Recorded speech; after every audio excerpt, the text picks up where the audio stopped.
All right, so Matt, what do you call a whale that doesn't wear underwear?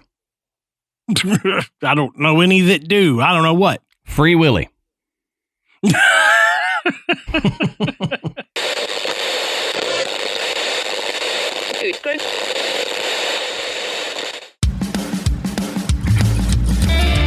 Good evening, everybody, and welcome to the Graveyard. Thank you for joining us tonight. My name is Adam. And my name's Matt. Now, pull up a tombstone or settle into your casket and get comfortable because this is Graveyard Tales.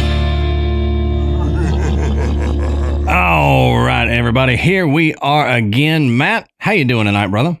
Hey, I'm doing all right. Good deal. Good deal. It's I don't know what season we're in with Texas weather. I don't know. It's first summer, I think, is what it is. Yeah, and then first summer. We'll get third winter here in a couple days, and then right. We'll get first spring, then second summer, then second spring. I mean, it's all jacked up, but yeah. So yeah, it is. I was at a softball game last night. Yeah. And that's why I was sitting there going, I mean, Christmas was like 6 weeks ago, Mm-hmm. and I'm out at a ballpark. Mm-hmm. Fortunately, it was fairly warm here, but we were under wind advisory, so the wind was blowing, and the wind made it colder. Mm-hmm. So we're all out there covered up. We got blankets and hoodies and all kinds of stuff on. But yeah, I mean, it's like we're gonna force spring to come.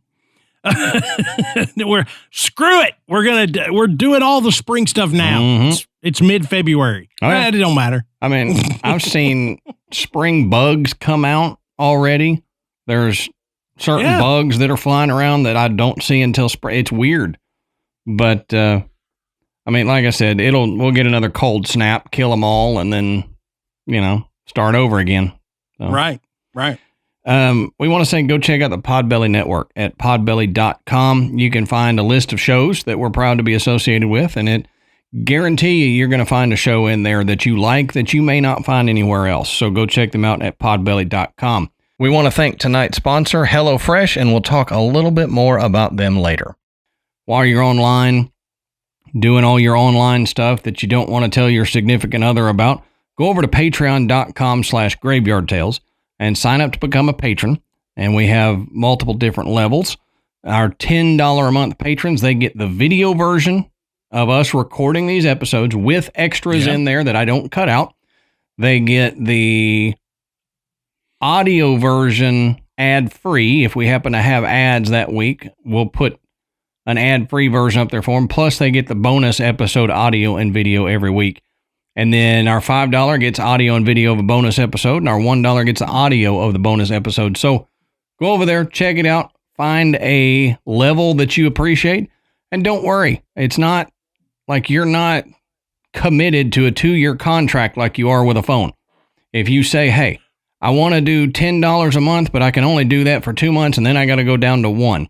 You're perfectly fine doing that. You can do it. You can switch levels. You can cancel if you would like to. So don't think you're stuck, but go over there, check it out. And if you feel like helping us out, I mean, our patrons are the reason that we can keep doing this show. Granted, our sponsors help out a lot, but by doing that, you have to buy something with our vanity code, our vanity URL there that we get for the show. And if you can't become a patron, do the vanity URL and buy something from one of our sponsors. But either way, that helps support Graveyard Tales, and it keeps us going, and it helps us to be able to produce good audio and video quality for you guys. Yeah, and look, we've got a special that's going on right now. If you cancel your Patreon membership, our good friend Tony Knuckles is going to come visit you at your house. And I don't know a Tony. Don't lie. His name's Jim. I don't know. I'm just playing. We appreciate everybody that has signed up for any length of time. It all helps. We appreciate it so much. Yep, absolutely. All right, Matt, so let's take a second and talk about one of our longtime sponsors, and that's HelloFresh. And y'all have heard us talk about HelloFresh before, but we've got to tell you about it again. HelloFresh is a meal kit delivery service that will send you fresh ingredients and easy meals right to your door. And like I said, they make mealtime easy with delicious recipes made with fresh, wholesome ingredients delivered to your door. And there's no lines that you got to wait in. There's no hassle. Just great tasting meals that you can whip up and enjoy in the comfort of your own home. And March happens to be National Nutrition Month. And HelloFresh actually makes it easy to choose delicious, dietitian-approved meals. So all you have to do is look for the Dietitian Win tag on their menu, and it'll give you meals under 700 calories and with 1/3 less sodium. So, how could that be any simpler? You just say, hey, I'm going to find the Dietitian Win because I want to be a little healthier, and they make it so easy for you. Yeah, and they're not only are the meals delicious, but as Adam said, they're easy to make. I mean, they're chef-crafted seasonal recipes. They come with ingredients that are already pre-portioned. If you need a tablespoon of black pepper, then you get a tablespoon of black pepper or whatever spice or seasoning you need for that recipe. It cannot get any easier. And look, if you're really looking into fitness, getting that extra protein is so important, and it's easier than ever with HelloFresh now. Just check for the Protein Smart tag on their menu to quickly find recipes that have 30 grams of protein or more, like the one pot pork and black bean chili. Oh, that's good. And this one, the creamy Dijon dill chicken. Unbelievable. Man, I love that creamy dill chicken. We've gotten it several times because I love it so much. Yeah, and my kids love that one too. But what else my family loves about HelloFresh is when they see that HelloFresh box on the front porch, when they get home from school, they know, all right, tonight's dinner is going to be delicious. And it's going to be fun because we're all going to get to participate as a family. And it really takes that family dinner night a step forward. Yep, they think, I don't have to eat dad tacos again. I can eat something good. And look here, this dad tacos from Helen. No. Yeah. But hey, that Adam and I love HelloFresh, and if you want to get on board with them, all you have to do is go to HelloFresh.com/graveyard60. That's GRAVEYARD60, and using that code graveyard60 to get 60% off plus free shipping. That's right. Just go to HelloFresh.com/graveyard60 and use our code graveyard60, GRAVEYARD60, and you'll get 60% off plus free shipping.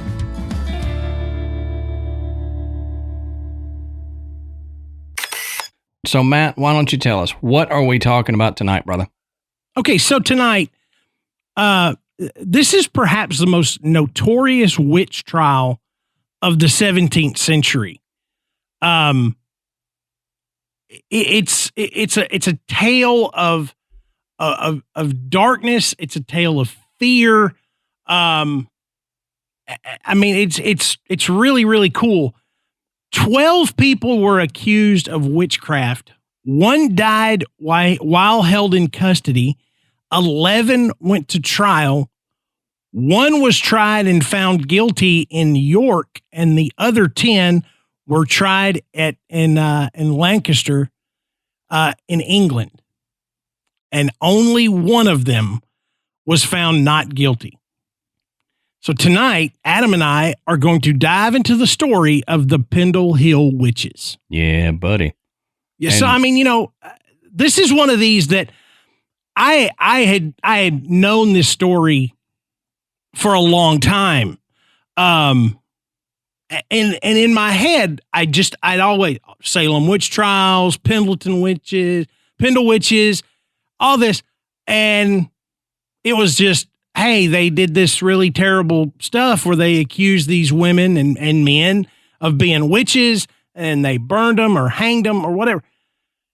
I didn't have the detail that we were able to get for this episode, and it's amazing. It really is, yeah. This is by far the most well documented of any witch trial in history, and we're going to talk about that too. I know we've gotten a lot of people ask for us to do this episode, so there's several people out there that are clapping now because we finally got to this topic. Hopefully not golf clap, like, finally, you stupid. Right. I've been telling you for 6 months. Oh, but just like with everything, we need to kind of look at the history and the background of what was going on at the time and what led up to this. So, Adam, take it away, brother. All right. So, as we always say, go check our sources.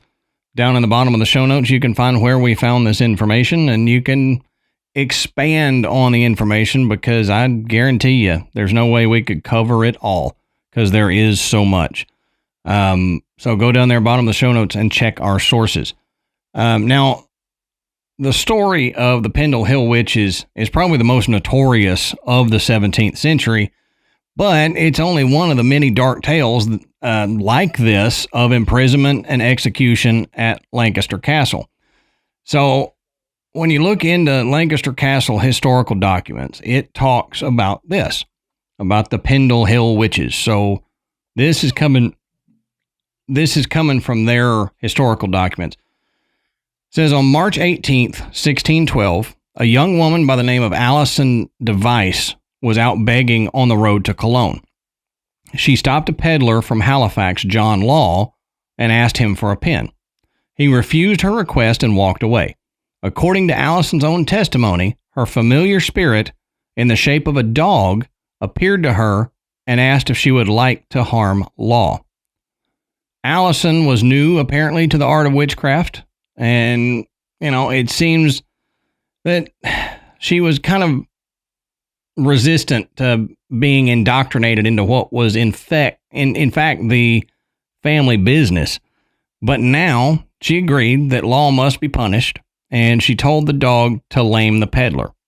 So no doubt, to her great surprise, the curse took immediate effect, and Law fell to the ground, paralyzed down one side, presumably, they say, by a stroke, and unable to speak.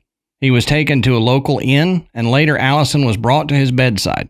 She admitted her part in his illness and begged his forgiveness, which he gave. However, Law's son Abraham had become involved, and he was far from satisfied. He took the matter to Roger Nowell, the local magistrate, and from there things snowballed at an alarming rate. After hearing the most awful admissions from those he interviewed, Nowell made many arrests, and by the end of April, 19 people, including a group from Samlesbury and Isabel Roby from Wendell, were incarcerated at Lancaster Castle, awaiting trial at the August Assizes.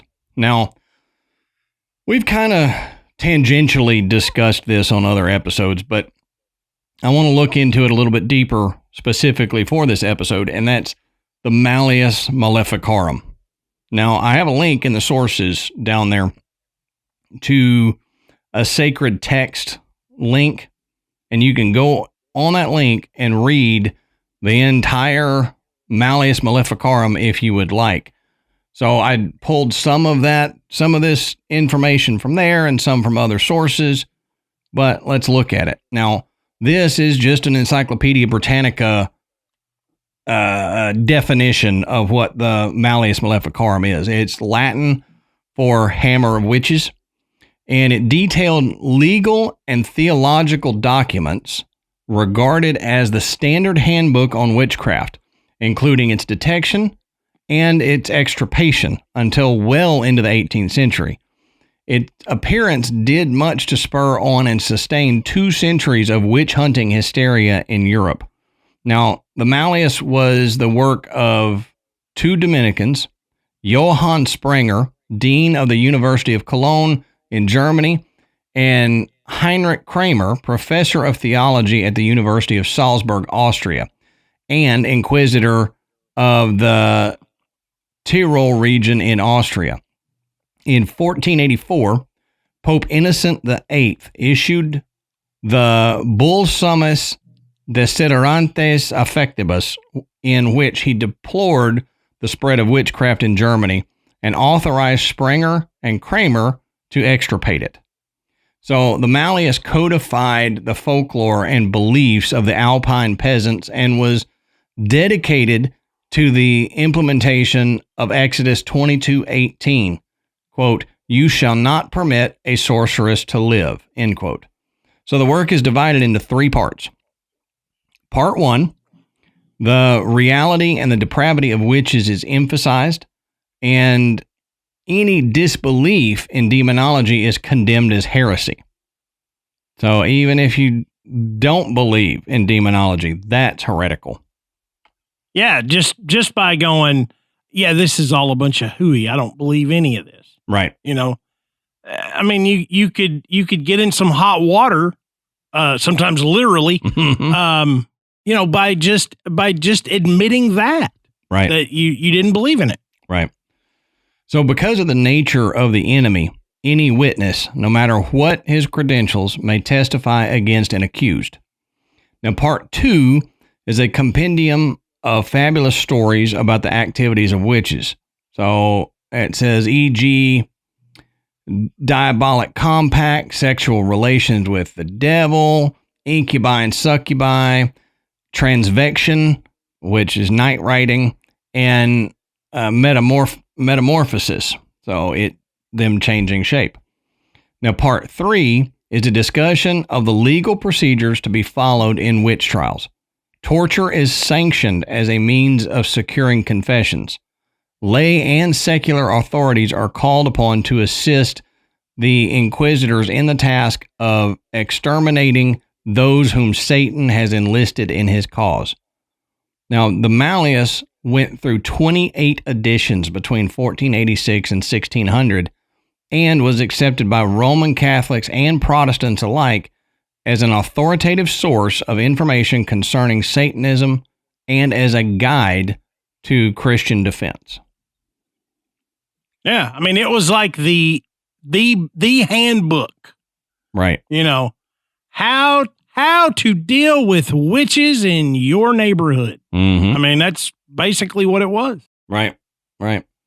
Now, I read a good amount of the Malleus Maleficarum off of that sacred text link that I had, but I needed another way to say it because it was in an older form of English and translated a few times. And so it was difficult for a lot of people to understand. There's some things in there that I didn't understand. So I found a good synopsis of each section.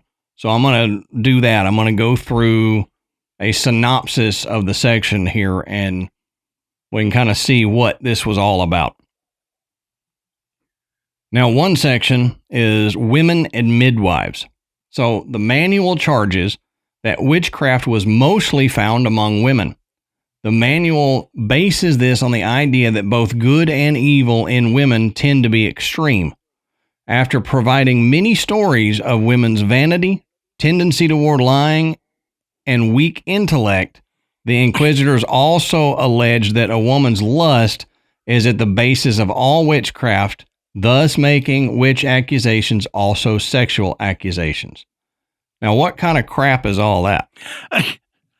Yeah, I like the tendency for lying. Yeah. What? Yep. Tendency toward lying, and what kills me is the weak intellect part. Because it's like the people writing this book, I guarantee you, their spouses, their wives, were smarter than these dummies were. Oh, yeah. Guaranteed. Oh, yeah. Yeah. I mean, history has proven that. Yeah, right. that, as a group, men will have a tendency to screw stuff up. Well, it's like that. It's like that joke. That's why men usually die first. Mm-hmm. It is because we do something stupid to cause the death. Yeah. So, hey, watch this. Mm-hmm. But I mean, this just expands and gives examples of the way women were looked at during that time. Right. And unfortunately, hundreds of years later, people still have this kind of mentality. Yeah, some people do. Not just towards women, but you see it. You see it in society now. I mean, it's like we haven't evolved enough over 500 some odd years. Yeah, it's weird. So the midwives part of this, it says midwives are especially singled out as wicked for their supposed ability to prevent conception or terminate a pregnancy by deliberate miscarriage. They also claim midwives tend to eat infants or, with live births, offer children to devils. Yeah. So the manual asserts that witches make a formal pact with the devil and copulate with incubi, a form of devils who have the appearance of life through, quote, aerial bodies. It also asserts that witches can possess another person's body. Another assertion is that witches and devils can make male sexual organs disappear.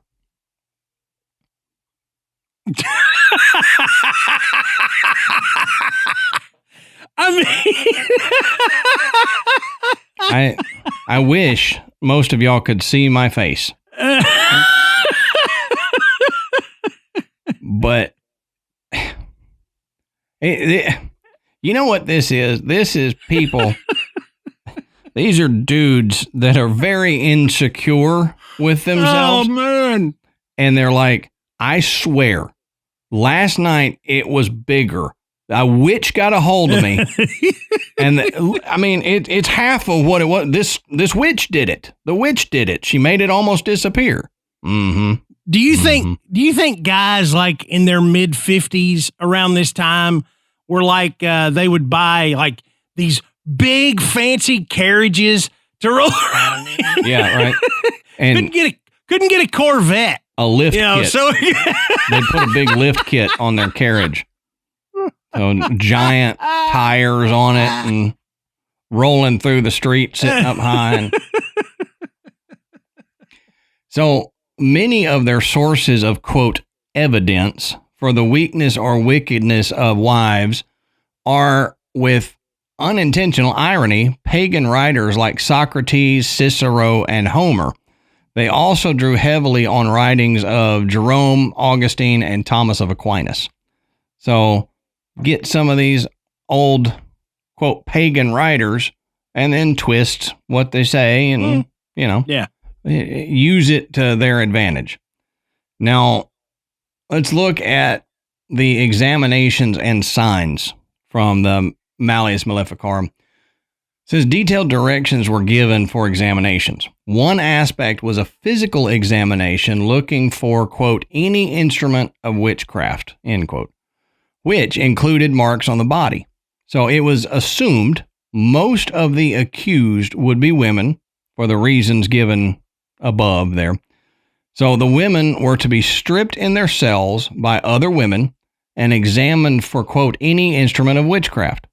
Hair was to be shaved from their bodies so that devil's marks could be seen more easily.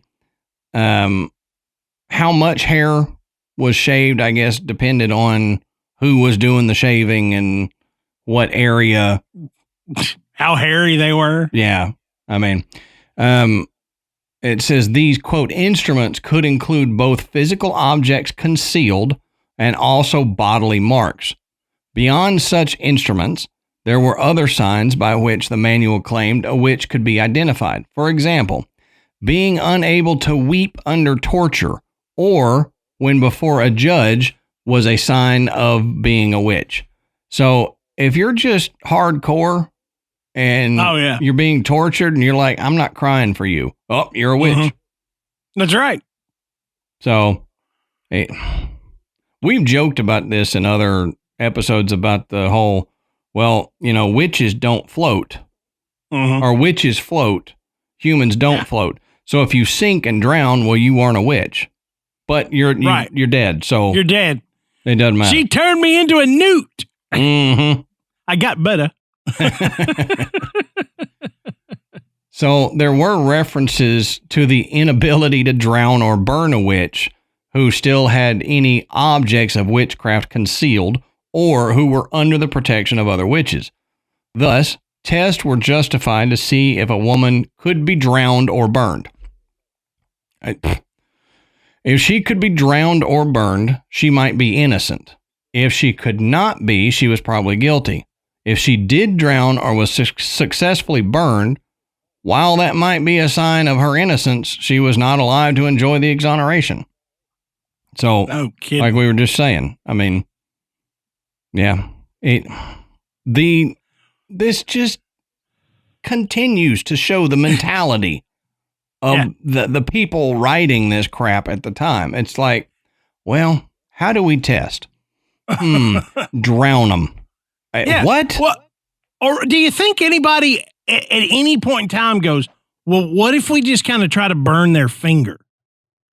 If we can burn their finger, then they're not a witch, and we don't have to kill them. No, we got to burn the whole person. Yeah, so put them on a stake and set them on fire. Well, sir, what if they're innocent? I don't care. Yeah, what? That was it. That was it right there. You hit it. They didn't care. Okay. For one reason, because they were terrified. For another reason, because they're stupid. They're stupid, and ignorance breeds fear, and fear can cause people to do some absolutely insane things. And that's, we've talked about this before when we talked about the Salem witch trials. Fear was the driving force, and behind that was ignorance and an unwillingness to learn or to listen. These people thought we're right. We're the ones. We have to protect our society, and you're going to listen to us, and you're going to obey us, or we're going to punish you. And so even people were in fear of being involved or even being seen having a conversation with anyone who was a little strange, who was a little off. Somebody might could go at any point in time. I think she's a witch, because the next thing you know, somebody else comes along and says, well, I saw, Goody Johnson over here talking to her the other day. They're both witches. Right. And here you are. You were just trying to go buy some bread. Right. And now you're on trial for being a witch. So, I mean, everybody was just at a time where, education wasn't necessarily lauded. People were poor. They were afraid. They were, I can't think of the word I'm trying to say, but anyway, oppressed. That would be a good way to put it. They were oppressed. Yeah. I guess to sum it up, when you're stupid and scared, there's no limit to the insanity that you will do. And I mean, it can be seen not just in this time, but throughout all time, that when people are dumb, and I don't even mean that in a derogatory way. I just mean if you are ignorant. So the true definition of ignorant, you just have not been presented with the correct information. Right. Not that you have. It's like I used to say to people all the time, there's a difference between stupidity and ignorance. Ignorance is never being presented with the information to be able to understand it. Stupidity is being presented with the information and going, nah, that's not it. So ignorance in its true definition, when you are ignorant and scared, then all it does is compound the insanity, and then it draws you away from other people around you. Yeah. So that's exactly what was happening during this time. Like Matt was saying, they were ignorant to this information. They were being used by the people who wrote the Malleus Maleficarum. That their ignorance on this topic was being used to what end, I don't know, just mass kill people, I don't know. But they were being used, and then that was a control mechanism, because if they had you scared that they were going to come after you for witchcraft, guess what? You didn't talk to people. You didn't want to be seen, like Matt said, buying a loaf of bread and talking to Goody Greta over here who might be a little off, and then the whole town is on trial. So you just stayed to yourself. Right. You didn't ask questions. You didn't seek out knowledge, because especially at that time for a woman to be seeking knowledge, reading books, what was available, that would be considered suspect because that wasn't a part of their role. So we got to look at confessing witchcraft. So confessions were central to the process of investigating, and they don't have that in quotes, but I'm going to start putting investigating in quotes. But it was central to the process of investigating and trying suspected witches, and made a difference in the outcome for the accused. A witch could only be executed by the church authorities if she herself confessed, but she could be questioned and even tortured with the aim of getting a confession. So this was before your rights and stuff. They didn't have rights to not say anything, to plead the fifth or anything like that, and they just got tortured. But a witch who confessed quickly was said to have been abandoned by the devil, and those who kept a, quote, stubborn silence had the devil's protection. They were said to be more tightly bound to the devil. So torture was seen as essentially an exorcism. It was to be frequent and often, to proceed from gentle to harsh, and if the accused witch confessed under torture, however, she must also confess later while not being tortured for the confession to be valid. So if you were beating the brakes off of somebody and they went, "I'm a witch, I'm a witch," you had to get them to say it again later. That's the only part of this that makes sense. Yeah, right. Right. I mean, people will under duress, people may confess to absolutely anything if it means you're going to stop. Right. And we've seen that in recent history, and not with torture. We've seen people just in police interrogation. If the interrogation goes on so long and they're verbally badgering these people, they'll falsely confess to something that they weren't even in the state for. Yeah, and it's just a difference between it's psychological torture at that point. It's not physical. Right, that's true.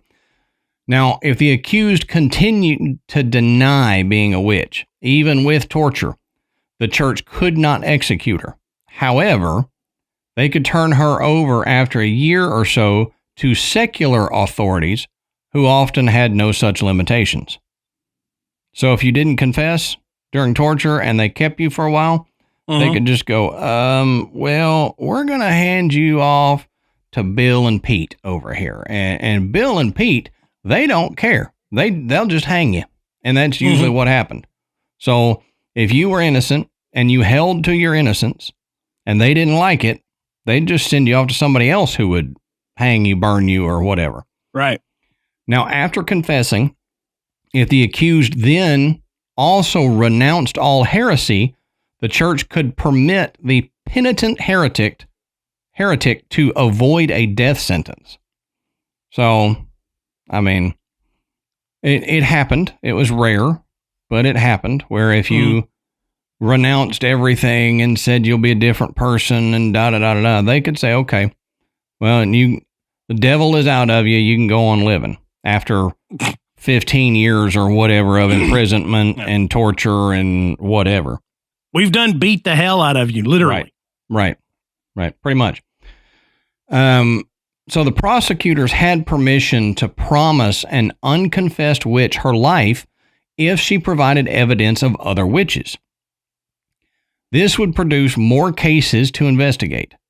Those she implicated would then be subject to investigation and trial on the assumption that the evidence against them might have been a lie.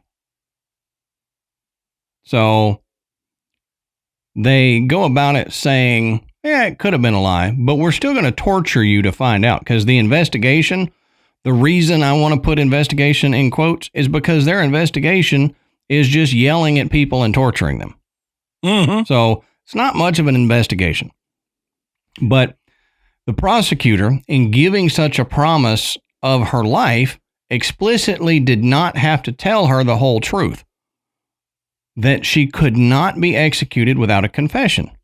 So the prosecution also did not have to tell her that she could be imprisoned for life on bread and water after implicating others, even if she did not confess, or that secular law in some locales could still execute her. So people would implicate others in being witches, but never say they were, thinking this would get them off, but then they would be imprisoned on a bread and water treatment and sometimes even still executed. So it was a trick. Just because the church couldn't do it without a confession didn't mean that the law of the land couldn't take it from there. Right. And that happened a lot too. Oh, sure. And just a little tidbit on the bread and water thing. I know for me, when I was younger and I heard bread and water as a torture, I thought, I like both of those things. Why is that torture?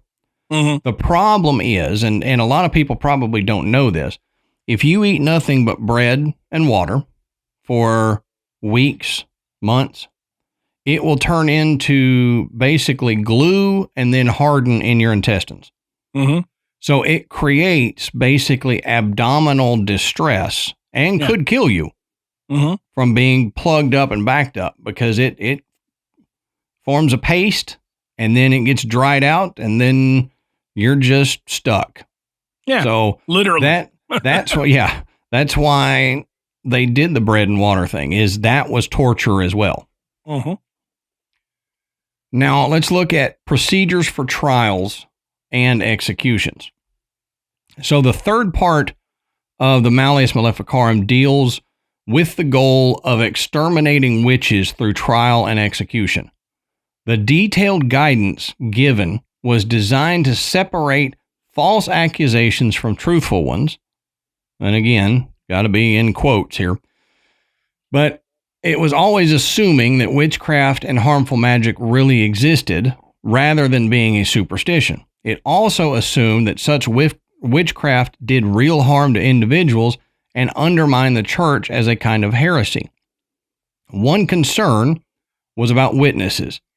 What could be witnesses in a witchcraft case? Among those who could not be witnesses were, quote, quarrelsome women, presumably to avoid charges from those known to pick fights with neighbors and family. So basically, my grandmother's neighbor, before she moved, this lady would quarrel with everybody on the street for nothing. My grandmother was in her mid to late 70s, and the lady saw her in a Tom Thumb and shoulder checked her. And this lady was 50-something years old and a teacher. And I'm like, okay. So speaking of beating the brakes off, glad I didn't want to go to jail. So to keep going, should the accused be informed of who had testified against them? Well, the answer was no, if there was a danger to the witnesses, but that the identity of witnesses should be known to the prosecuting lawyers and the judges. So was the accused to have an advocate? Well, an advocate could be appointed for the accused, though witness names could be withheld from the advocate. It was the judge, not the accused, who selected the advocate. So the advocate was charged with being both truthful and logical. So, in that sense, if the judge appoints the advocate for the accused doesn't get to pick them. That means you're going to get one of two things. You're going to get a biased advocate who is working for the judge, or you're going to get a dummy as an advocate who doesn't know what the heck is going on and just, oh yeah, man, I'll do that for you. I'll advocate for him. So very biased in that advocate thing. Yeah. Yeah. Okay.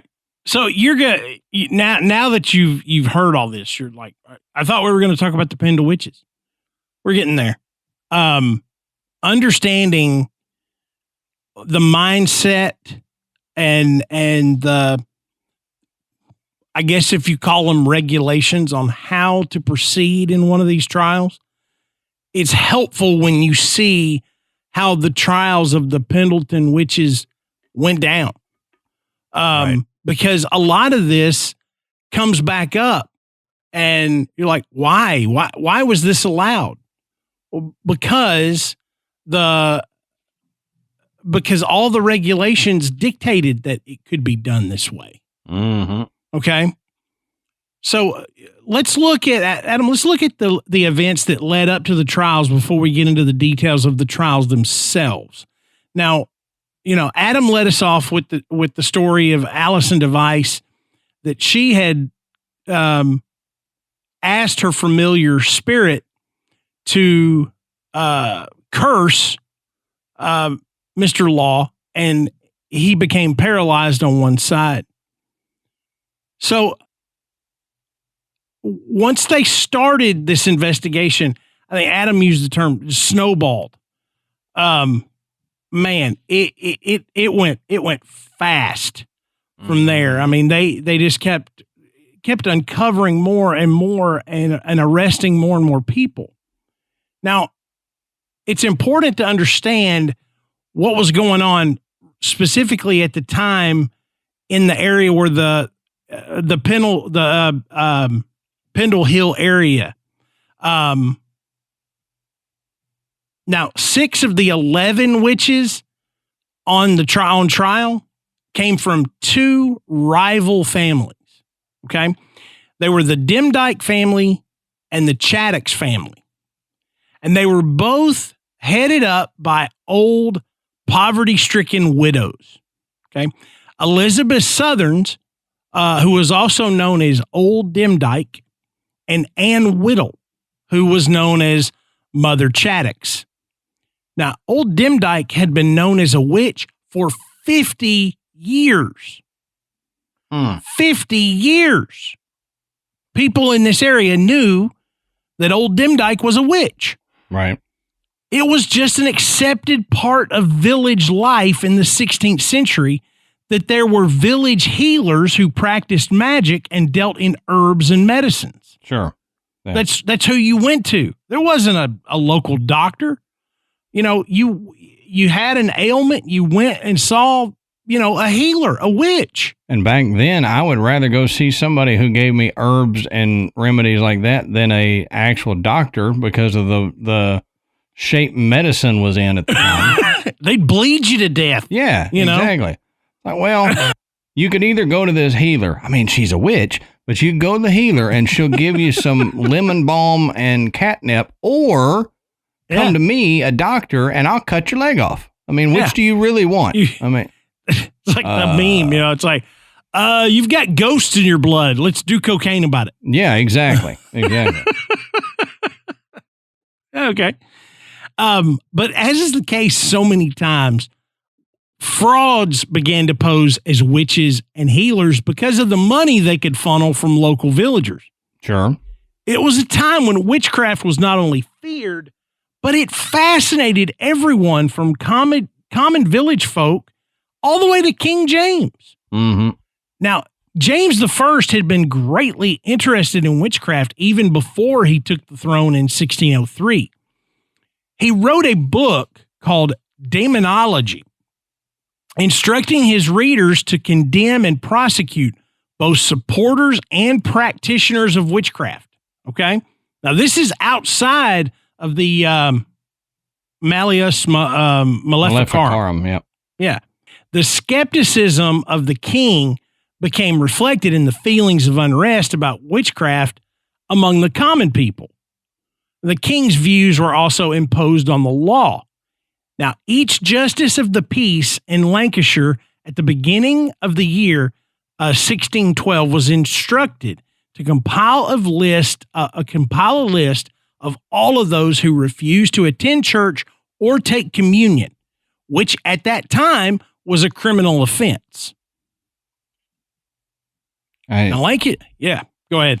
The stuff that during that time was a criminal offense just gets me. I know it. So you kind of understand how people would be uptight about this stuff. Mm-hmm. Now, the area of Lancashire was widely viewed as kind of wild and lawless. Okay. This was partly due to the area's devotion to the Catholic Church.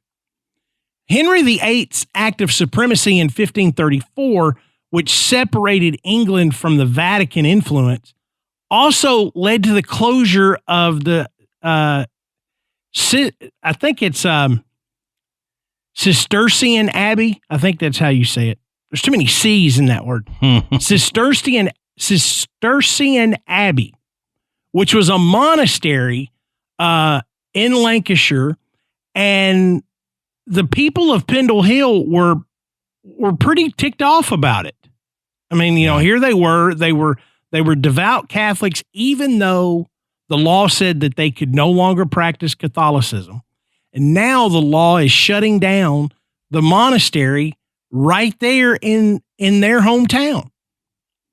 Now, when Queen Mary took the throne in 1553, Pendle Hill immediately reverted back to Catholicism. So officials saw the people of Lancashire as those who honored the church, but understood very little about its doctrine. And it was this lack of understanding and the unease that comes with it that the judges exploited in their investigations and trials of the alleged witches.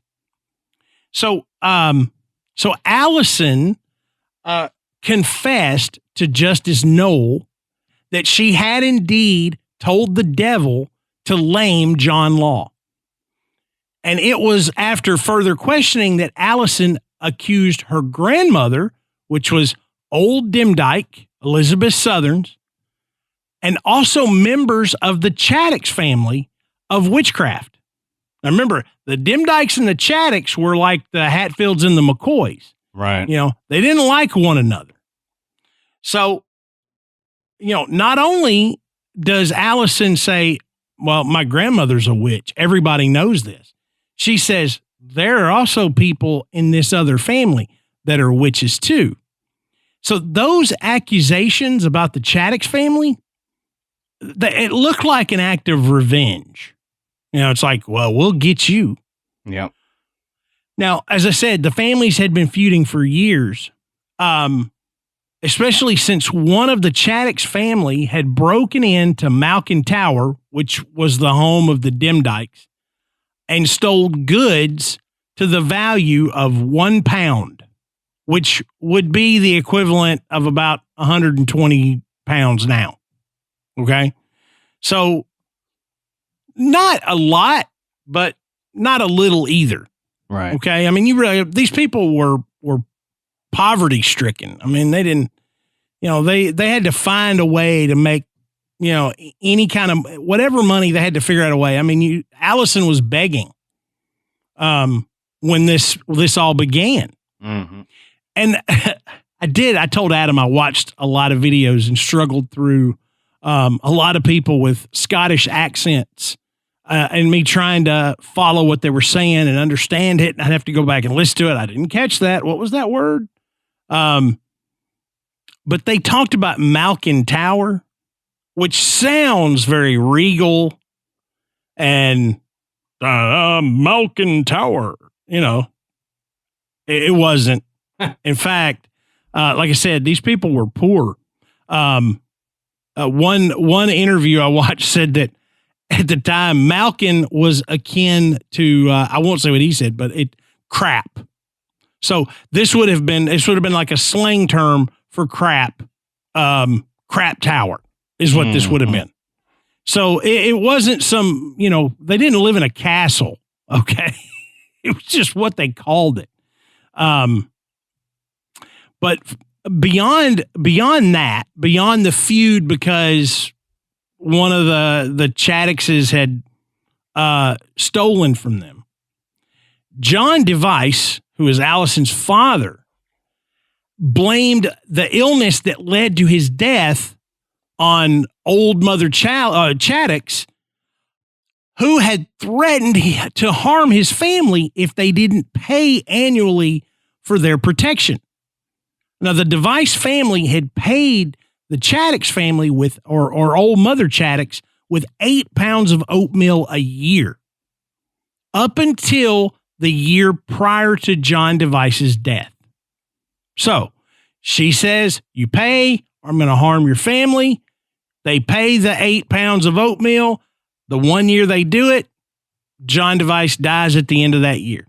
And it was on his deathbed that he accused old Chaddix as being the cause of his death.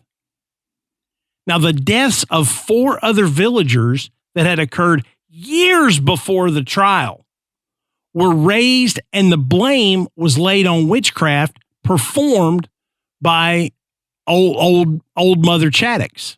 Now, James Demdike, who was Allison's brother, confessed that Allison had also cursed a local child sometime before, and Elizabeth, although more reserved in making accusations, confessed that her mother had a mark on her body, supposedly where the devil had sucked her blood, which had caused her to go mad. So remember Adam talking about the instruments of the devil, those body marks or things like this. This is what they were looking for. This is why they would shave people down. And so Allison had said that her mother, Elizabeth, had one of these marks of the devil where the devil had sucked her blood. Right. Okay. Right. So not only is she pointing to her as a witch, she's saying she's got the mark of the devil. Again, you got to realize Allison was a young woman, and I'm sure was terrified. Sure. Not only was she terrified of the authorities in the church, she was terrified of her own abilities. She believed in her powers. Right. And it frightened her what she had been able to do, or at least what she thought she had been able to do. Now, on April 2nd, 1612, Demdike, Chaddix, and Chaddix's daughter, Anne Redfern, were summoned to appear before Justice Noel. Both Demdike and Chaddix at that time were blind, in their 80s, and both provided Noel with damaging confessions. Demdike claimed that she had given her soul to the devil 20 years before. And Chaddix said that she had given her soul to, quote, a thing like a Christian man, on his promise that she would, quote, not lack anything and would get any revenge she desired. So Anne Redfern, who was Mother Chaddix's daughter, was allegedly seen to create clay figures.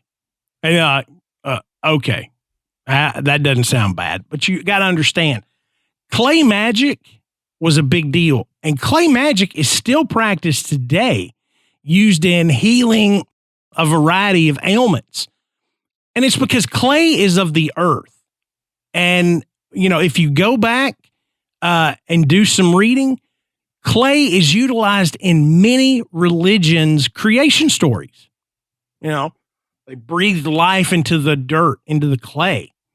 So it's sometimes considered to be the artist's first medium. So there's a lot of power in the clay, and making these clay figures was something that only a witch would have done. Now, after hearing this evidence, the judge detained Allison Device, Ann Redfern, Old Demdike, and Old Chaddix in Lancaster jail and set them for trial. Okay? Now, the story would have ended there. Okay? It would have just been those four. If it hadn't been for a meeting that was held at Malkin Tower by Elizabeth and James Device for to discuss this situation. James stole a neighbor's sheep to provide a meal for all the attendees.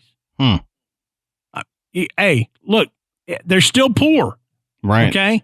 Right. And it just so happened that this particular meeting day was Good Friday. And so they, trying to be secret but good Catholics, they were going to gather on Good Friday. They were going to have a meal. And so he stole this sheep from a neighbor to feed everybody that was there. Now, those that were sympathetic to the family attended, but word reached the judge, who felt compelled to investigate. On April 27, 1612, an inquiry was held before Noel and another magistrate, Nicholas Bannister, to determine the purpose of this meeting at Malkin Tower, who had attended the meeting, and what happened there. As a result, a further 8 people were summoned for questioning and then trial.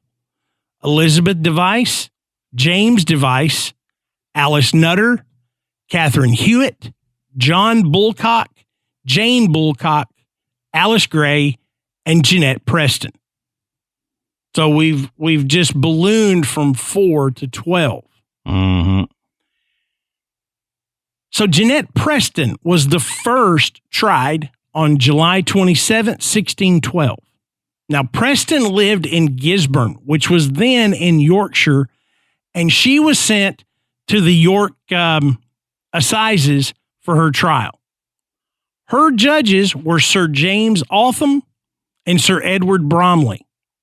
Now, Jeanette was charged with the murder by witchcraft of a local landowner, Thomas Lister of Westby Hall, to which she pled not guilty. Now, she had already appeared before Bromley in 1611, accused of murdering a child by witchcraft, but had been found not guilty. So Jeanette Preston it's a situation where she was actually accused and acquitted of witchcraft a year earlier, which we'd already determined didn't happen very often. But this is evidence that it did happen. Right. They didn't present enough evidence to the church to say, yep, this lady's a witch and needs to be found guilty and executed. So they let her go. Yeah, like you said, that's not common. And obviously they didn't have the thing. Once you've been found innocent of a crime, you can't be tried again for that same crime. Oh, yeah. But this would have been a different crime. Oh, yeah, that's true. So you can't kill once and get away with it and then kill whoever you like. Right. That would be terrible. The most damning evidence given against her was that when she had been taken to see Lister's body, the man that she was accused of killing, it was said that when Preston touched the body, it began to bleed fresh blood, an event that was witnessed by several people. According to a statement made by Noel, according to a statement made to Judge Noel by James Device on April 27th, Jeanette had attended the Malkin Tower meeting to seek help with Lister's murder. She was found guilty and sentenced to death by hanging, and her execution took place 2 days later on July 29th. They didn't waste any time. Yeah, that's not screwing around. Yep. So Jeanette Preston was the first one tried, first one found guilty, and the first one executed for the murder of Thomas Lister. Now, the remaining trials were held at Lancaster between the 17th and 19th of August, 1612, with the judges once again being Altham and Bromley, and the prosecutor being Roger Knoll. Ann Whittle, again, that's Old Chattox, was accused of the murder of Robert Nutter. Now, she pled not guilty, but the confession she had made to Roger Knoll, most likely under torture, was read out in court, and evidence against her was presented by one James Robinson, who had lived with the Chattox family 20 years earlier. He claimed to remember that Nutter had accused Chattox of turning his beer sour, and that she was commonly believed to be a witch. Okay. So she made my beer sour, and everybody thought she was a witch. Right. So, hang her. Yeah. What? That's pretty much what he said.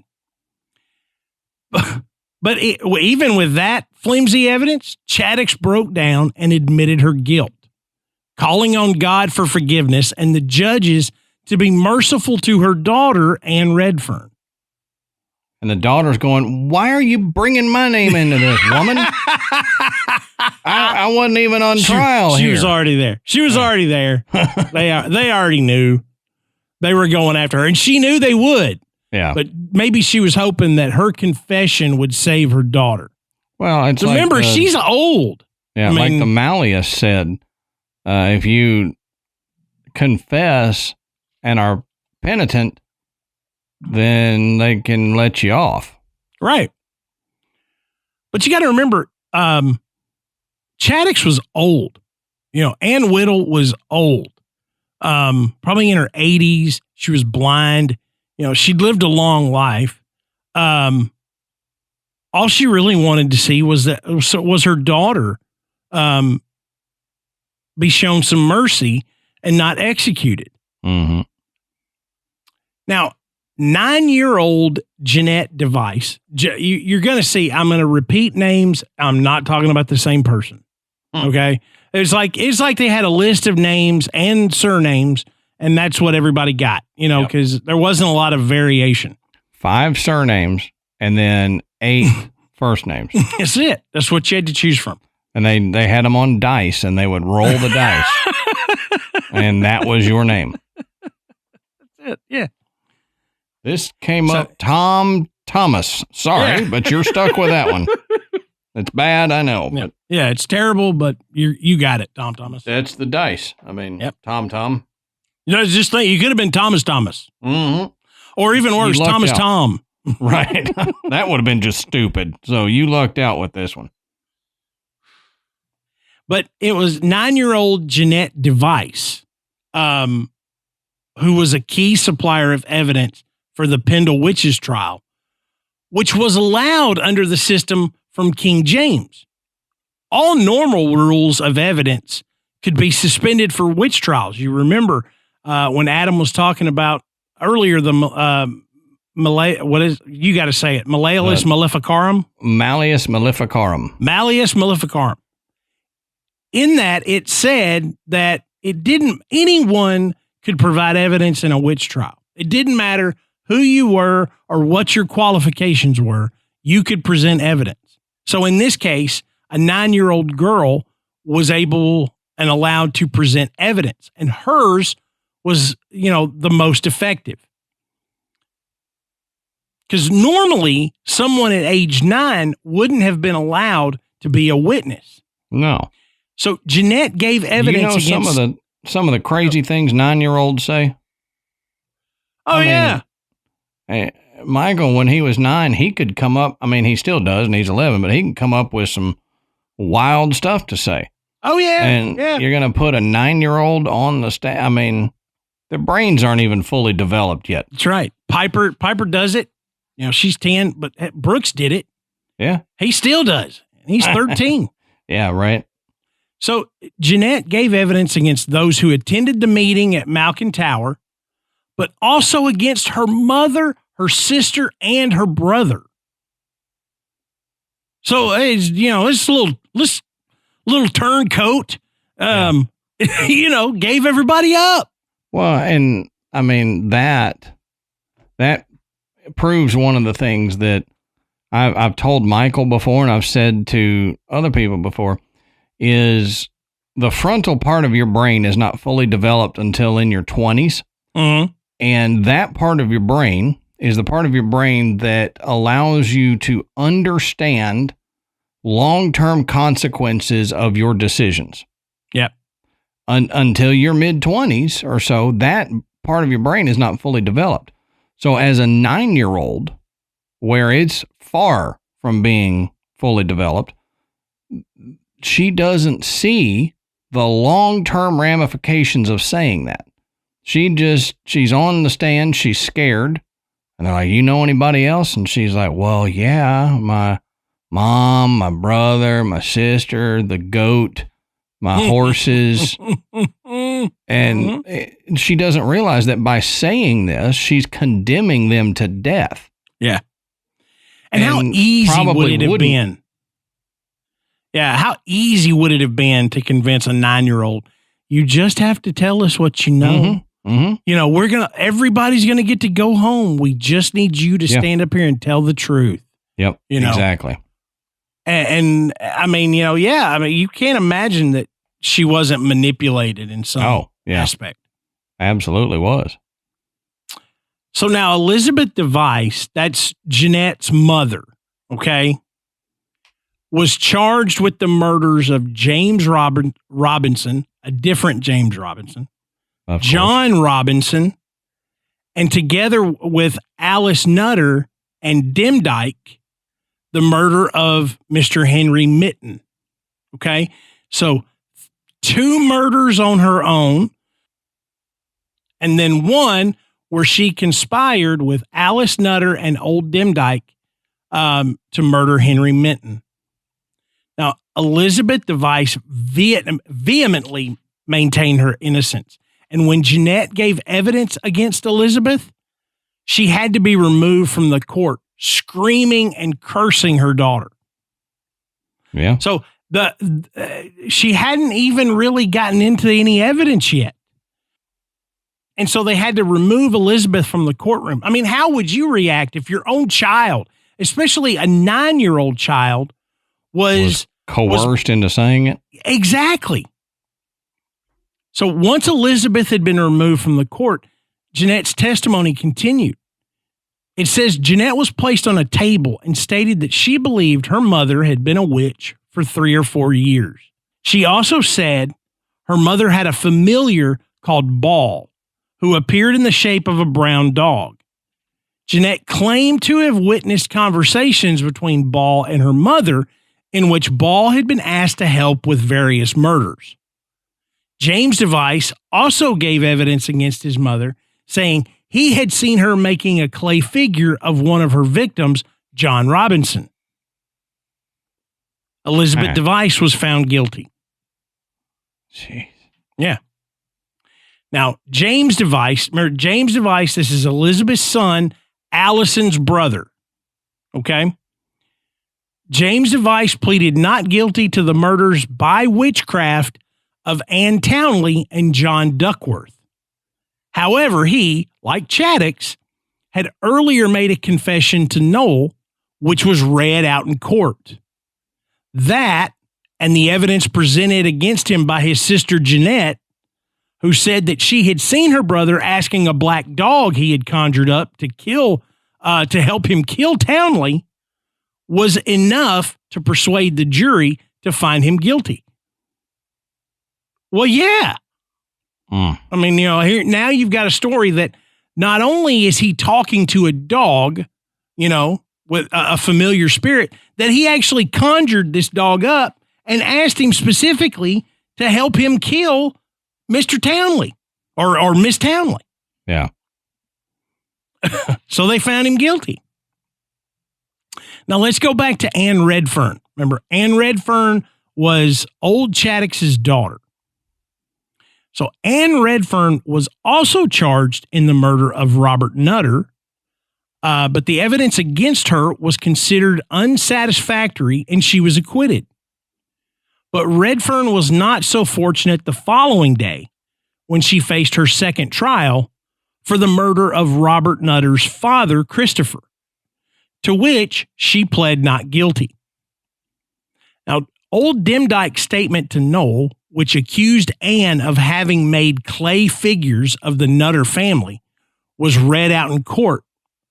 Witnesses were called to testify that Anne was a witch, quote, more dangerous than her mother. But Redfern refused to admit her guilt to the very end and had given no evidence against any others of the accused. But Ann Redfern was found guilty. Of course. Now, we had two that we mentioned that we hadn't talked about till now. Jane Bulcock and her son, John Bulcock. They were both from New Church in Pendle, and they were accused and found guilty of the murder by witchcraft of Jeanette Dean. See, here's another Jeanette. That was a very common name. Both denied that they had attended the meeting at Malkin Tower, but of course, Jeanette Device identified Jane as having been one of those present, and John had been turning the spit to roast the stolen sheep, which was the centerpiece of the Good Friday meeting at the Demdike's home. So if anybody ever steals a sheep and you're going to cook it, don't help cook it. Right. Because if you help cook it, you could be accused of witchcraft. Yeah. I mean, you just have to laugh. I mean, that is just... At this point, yeah. I mean, we're so many hundreds of years beyond this, we can laugh about it, but it's ridiculous. Mm-hmm. It's absolutely ridiculous. But remember, I made a comment earlier in the show about even if you were just seen associating with somebody that would eventually be accused of witchcraft, it could come back on you. Mm-hmm. That, these folks were just, they were in support of their friends and neighbors. They didn't want to see this happen to them. And of course, old Demdike had been basically the healer for that village for 50 years. Right. So here they come just in support. And now they're both condemned of being witches just because they were at this meeting.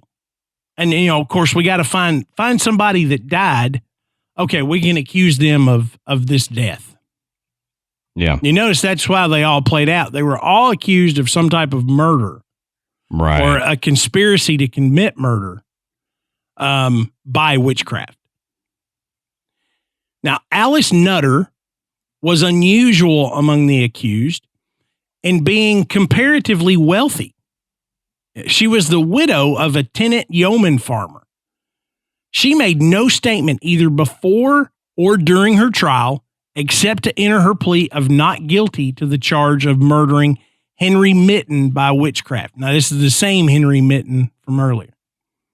The prosecution alleged that she, together with Demdike and Elizabeth Device, had caused Mitten's death after he refused to give Demdike a penny that she had begged from him. The only evidence against Alice Nutter seems to have been that James Device claimed Demdike had told him of the murder, and Jeanette Device, in her statement, said that Alice had been present at the Malkin Tower meeting. Alice may have stopped in on the meeting at Malkin Tower on her way to a secret and, of course, illegal Good Friday Catholic church service and refused to speak any further because she was afraid she would incriminate her fellow Catholics. Many of the Nutter family were Catholics, and 2 of them had been executed as Jesuit priests, John Nutter in 1584 and his brother Robert in 1600. Alice Nutter was also found guilty. And, this is one that she's guilty by association. Right. Now, Catherine Hewitt was charged and found guilty of the murder of Anne Folds. She was the wife of a clothier from Cologne and had attended the meeting at Malkin Tower with Alice Gray. According to the evidence given by James Device, both Hewitt and Gray told the others at the meeting that they had killed a child from Cologne, and her name was Anne Folds.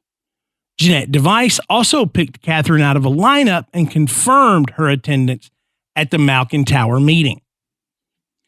Now, some of the Pendle witches seem to be genuinely convinced of their guilt. Like Allison. Allison was convinced that her powers were real and that she had had something to do with John Law's affliction.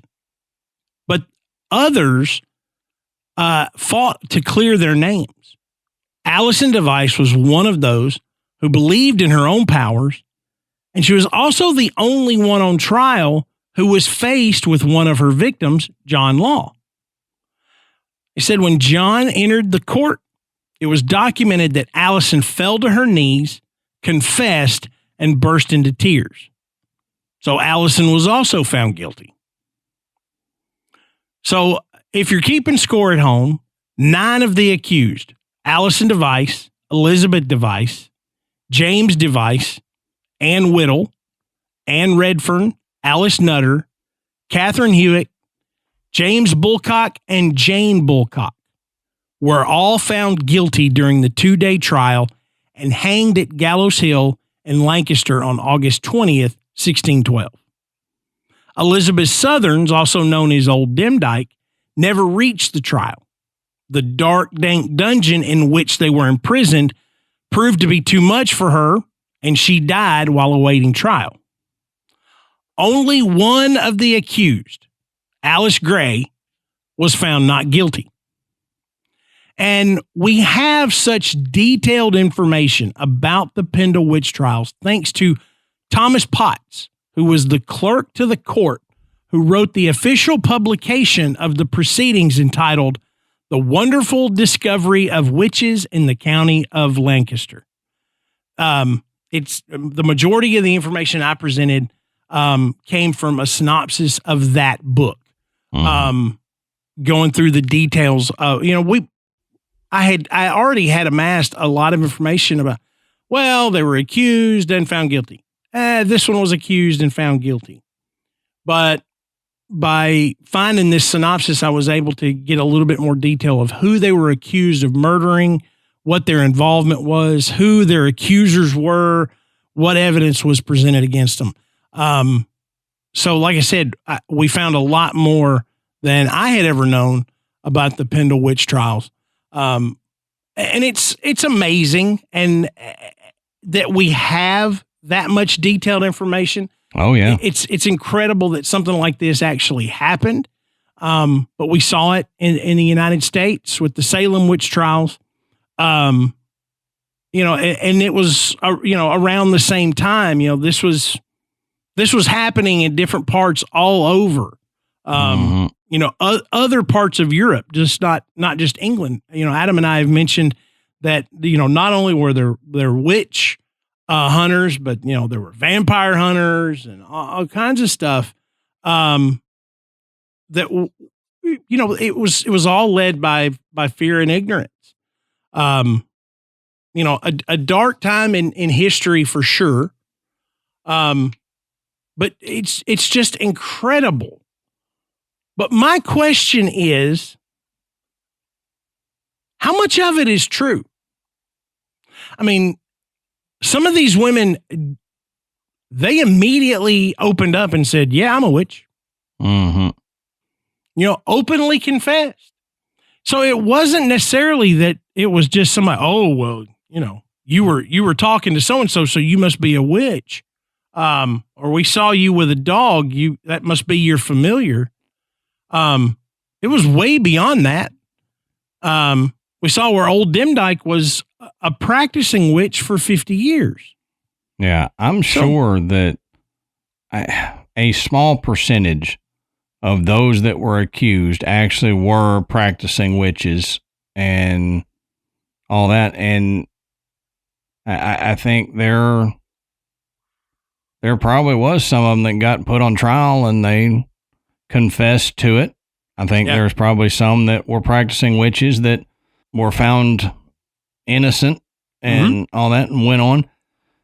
But I think most of it was ignorant hysteria. I think it was a lot like the Salem witch trials, where it was just people with more power than brain cells. Yeah. And they just ran with that. But even for the people that openly confessed, yes, I'm a witch. They weren't doing anything wrong. Right. They were helping. Right. I mean, they were healers. They weren't. Now I say this like I know one of them. They weren't cursing, people and murdering people. Now, could they? Yeah, I'm sure they could. Did some of them do that? I would almost guarantee it. But in such cases, the evidence that was presented, especially in these murders, was so flimsy. Mm-hmm. I mean, and hearsay for the most part, especially if your star witness is a 9-year-old girl. Yeah, no doubt. It really makes you think, okay, it's not that there were so many innocent people that weren't witches that were killed. In my opinion, these witches got a bad rap. Because they were not to be feared. They were to be respected. Right. They had knowledge, well beyond what was typical for that time. Knowledge of herbs, medicinals, elixirs, things that could help. And that's what they did. But yet, even still, you saw old Demdike, she was poor. I mean, these people were poor. Everyone was poor. Profiting off of her gift. Certainly not. And at the time, I said earlier, there were a lot of charlatans out there that were trying to profit. Oh, you want to get rich? Oh, you want to meet this woman? You want to marry this pretty lady? Here, get her to drink this, and she'll fall madly in love with you. It's only going to cost, 20 quid or however many pence or whatever. I don't know all the monetary names. But I mean, those people were running amok. Now, probably not in Pendle Hill, but in other areas of the country. It's like we've said before that even to this day, if you've got the magician, the psychic, the fortune teller that's doing it on TV, that's less believable than the people that are not trying to profit off of it. If you're, and same way with Bigfoot and UFO witnesses, if they immediately go out and start trying to get attention for it, write a book or get on TV, you got to look at that a little more skeptically than just the person who saw Bigfoot and only tells their family and they're not trying to make money off of it or anything. So I think it's been that way for millennia. Yeah. That if you're trying to profit off of your quote gift, your gift may not be all it's cut out to be. Right. I love talking about this to people and then bringing up something like, have you ever put wet tobacco on a bee sting? You ever use mint leaves to help heartburn or anything like that, you'd have been a witch. You'd have been a witch back then. Yeah. Well, the herbalism that I did for so long, I would have been considered a witch.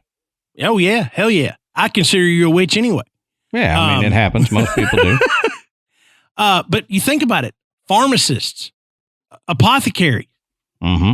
I mean, you're blending medications, you would have been a witch, Yep. and nowadays it's like, oh, well, yeah, it's just an old home remedy. It came from somewhere, and chances are it came from somebody who maybe even if not publicly thought of themselves as a witch. Yeah. Because, the term witch didn't mean you were going to fly on broomsticks and cackle and wear pointed hats, Well, think about, aspirin is salicylic acid, right? Okay. So the quote pagan start of that is that Native Americans and I think in the Amazon as well, the bark of the white willow tree contains salicylin. When that is metabolized in your body, it becomes salicylic acid, which is aspirin. So for centuries, Native Americans and others would chew white willow bark, make it into a tea. They would make it into a poultice and put it on a wound, and it would have aspirin-like effects. Right. Then modern technology came along and they started synthesizing salicylic acid, putting it in pill form and saying, here, do this, it's better.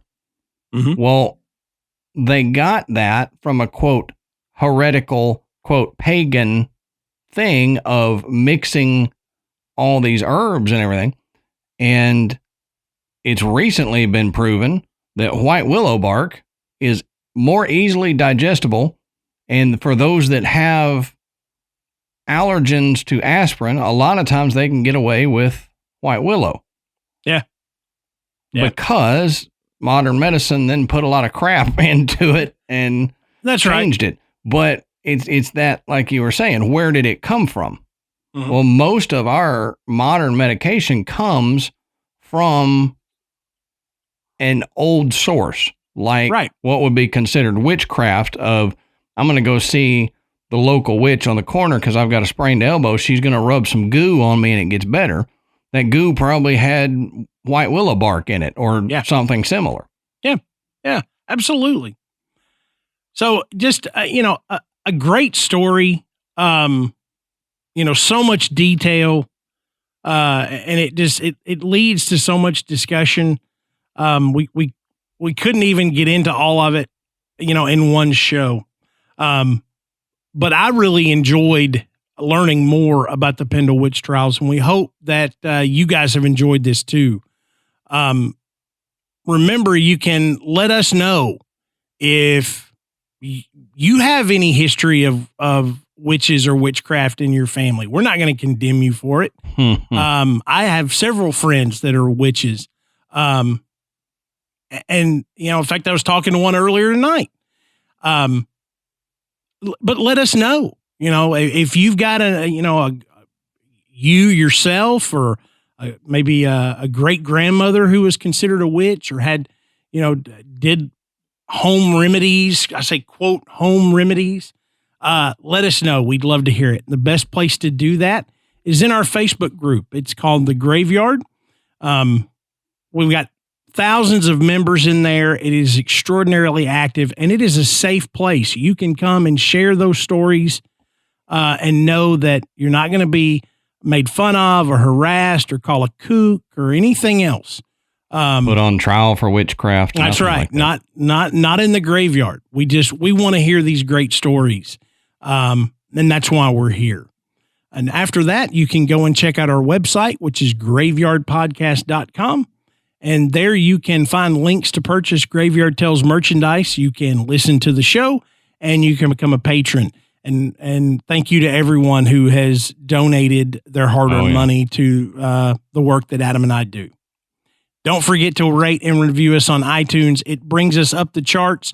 It just makes it easier for people to find us. And that just brings more folks into the graveyard. So, until next time, we'll save you a seat in the graveyard. See you soon.